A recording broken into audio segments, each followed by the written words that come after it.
All right, so last time we talked about solving by substitution. You take an entire expression, plug it into the other equation, and on last time we talked, the problems were set up, and they already had one variable by itself. It could have been a y equals, it could have been an x equals, but it was already there. And then we would take what x equals, plug it in, do the algebra to find one, plug it back in to find the other. Today, we're going to put a little bit of a twist on it.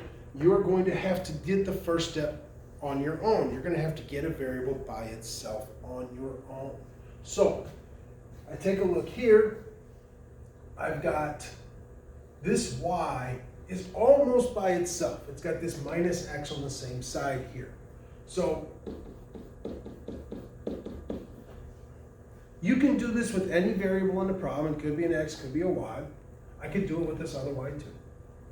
But I'm just going to get the y by itself. What would I have to do to get y by itself? So we've got this minus x on the same side. So if I want to move that to the other side, I'm adding x to both sides of the equation. We did this last chapter. This isn't new stuff. So now minus x plus x is 0, y equals. Remember, these are not like terms. I can't combine them together. I just write both of them. All right? So now I have a y equals. I'm ready to go for my substitution. Y equals this, go to the other equation, and I drop this in place of y.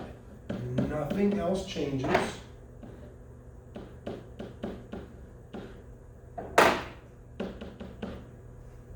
Now I have an equation I can solve.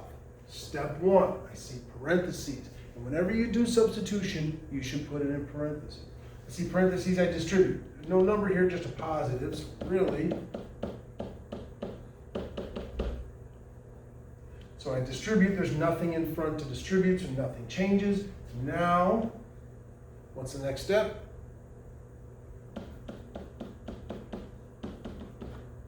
What's the next step?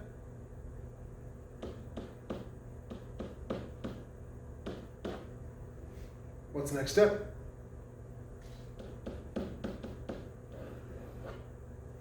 Are we done? No.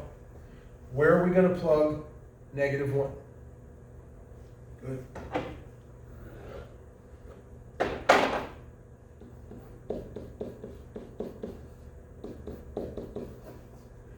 How do I write the final answer?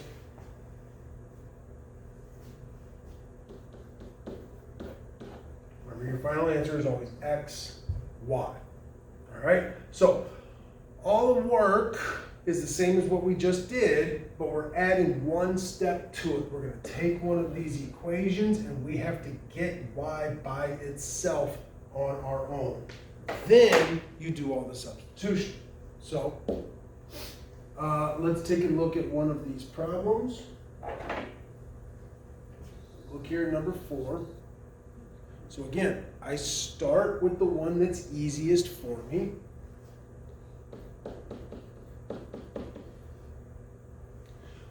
What are you going to do first?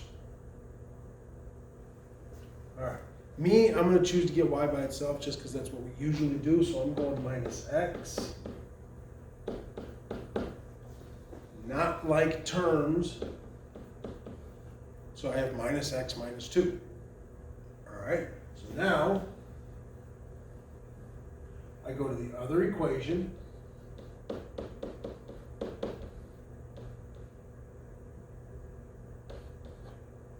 and substitute.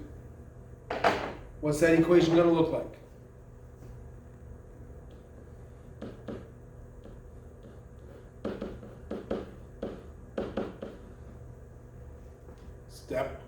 Next step.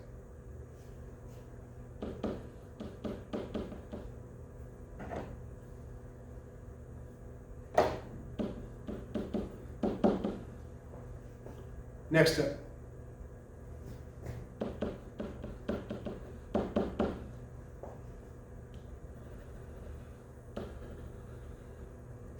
Next step.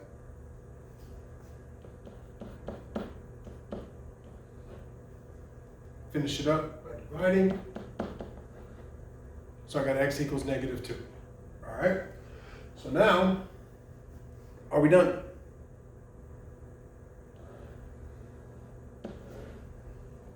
Plug it in to your box. You gotta remember, that's why I strongly encourage you to box what you're plugging in so you know where to plug that problem back. So now we're gonna have, be careful with your negatives here. This is a negative x. So I have negative, x is -2, -2. Negative x, -2. Negative -2 is +2. 2 minus 2 is 0. What's the final answer? -2, 0. All right, so any questions on that?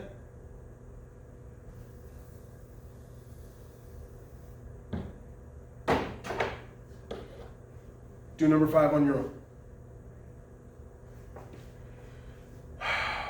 So again, get y by itself, plus x.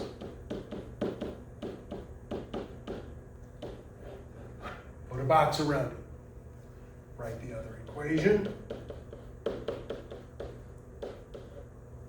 Put the box in for the variable it's equal to.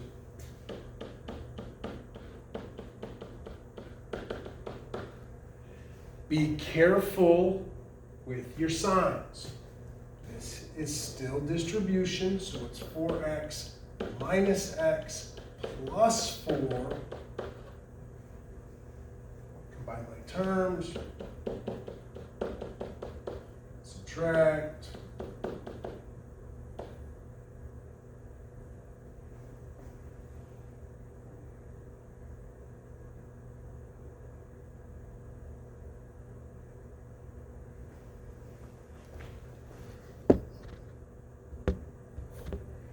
Sorry, fix my typo.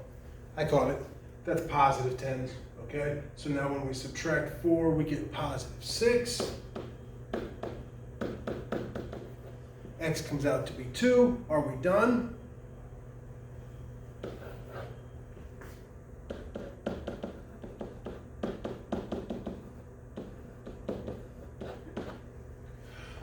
If you didn't get that answer, you should be asking questions.